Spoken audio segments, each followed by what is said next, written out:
showing no bias for any organization, industry, or party.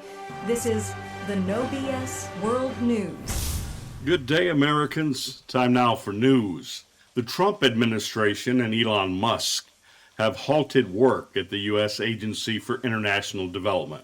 USAID was established to provide aid to fund education and fight starvation overseas. However, members of Congress have reported the agency is reluctant to share specifics of where taxpayer money is being spent.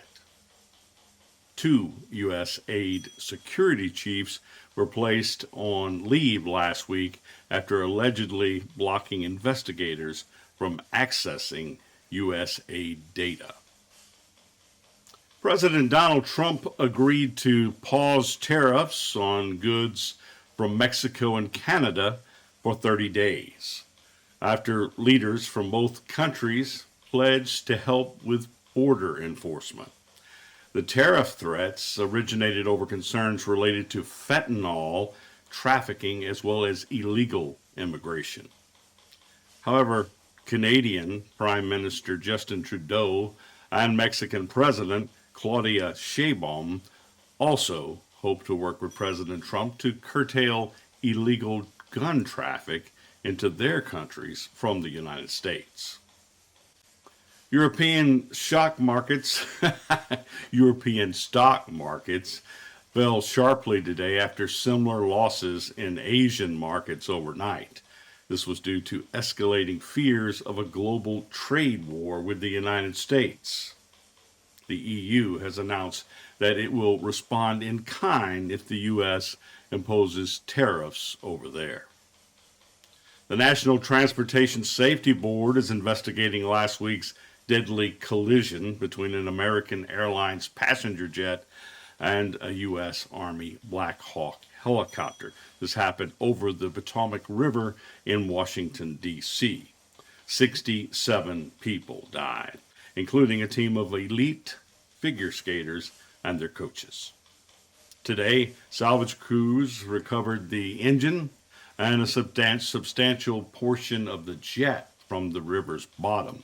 The FAA reported that the control tower at Reagan National Airport was understaffed at the time of the crash. Homeland Security Secretary Kristi Noem announced the end of temporary deportation protection for approximately 350,000 Venezuelans, leaving them with only 2 months before they lose their right to work in the United States. President Trump is threatening to cut all U.S. funding to South Africa because of the African nation's controversial land expropriation law. So basically, they're taking land from their citizens. The president also said that he wants Ukraine's rare earth elements as a condition of further support for South Africa.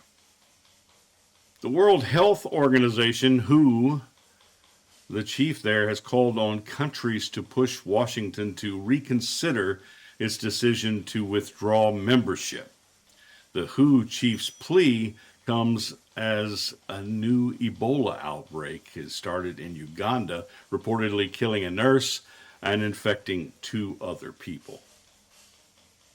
Multiple earthquakes rattled the Greek volcanic island of Santorini today, following a recent warning by the European Space Agency.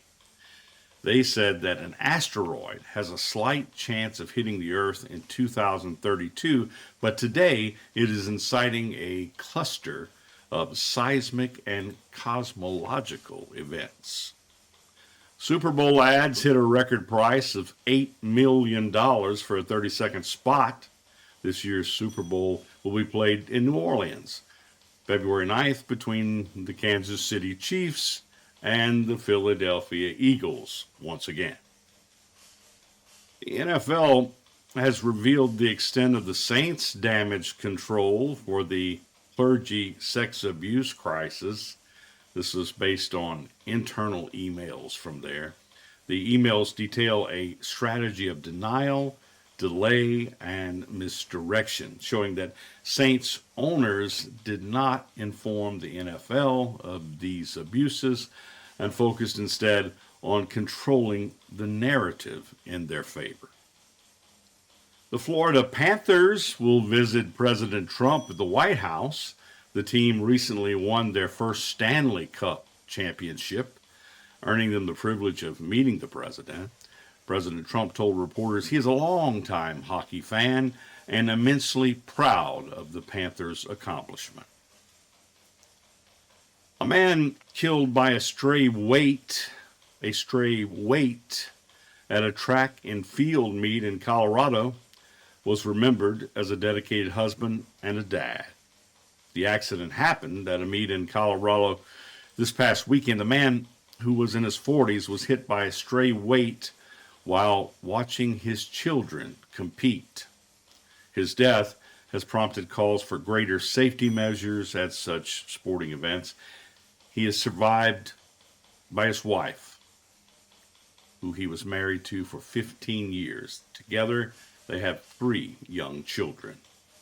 And finally, visitors this week are flocking to New York, to the Botanic Garden there.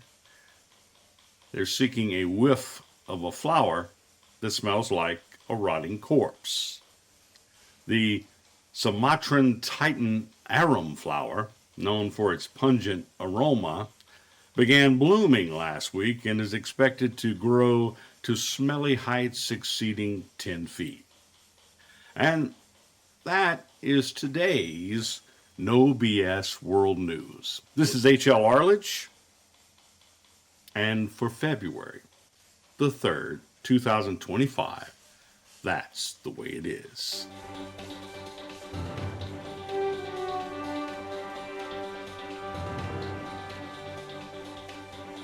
Good night and good luck.